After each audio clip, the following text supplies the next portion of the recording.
ನಾವು ನಮ್ಗೆ ಯಾರು ಒಳ್ಳೇದು ಮಾಡಿದ್ದಾರೆ ಅವ್ರನ್ನ ನಾವು ತಿಳ್ಕೊಳ್ಳೇಬೇಕು.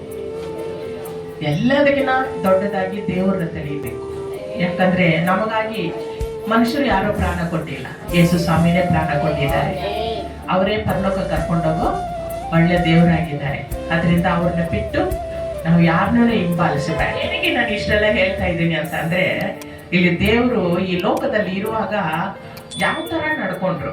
ನಾವಿವತ್ತು ಅಪ್ಪ ಅಪ್ಪ ಏಸಪ್ಪ ಅಂತ ನಾವು ಹಾಡು ಹೇಳ್ತೀವಿ, ನೀವೇ ನನ್ನ ಸರ್ವಸ್ವ ಅಂತ ಹಾಡು ಹೇಳ್ತೀವಿ.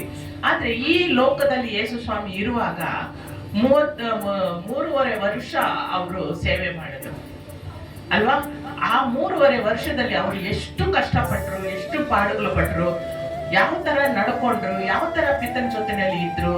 ಪ್ರಾಣ ಬಿಡಬೇಕಾದ್ರೆ ಕೂಡ ಪಿತನ ಮುಖವನ್ನು ಹುಡುಕ್ತಾರೆ ಅಲ್ವಾ.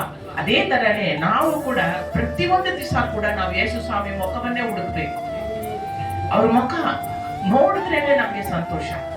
ಯೇಸಪ್ಪ ಅಂದಾಗ ನಮ್ಗೆ ಹೃದಯದಲ್ಲಿ ಒಂದು ಸಂತೋಷ, ಒಂದು ಸಮಾಧಾನ.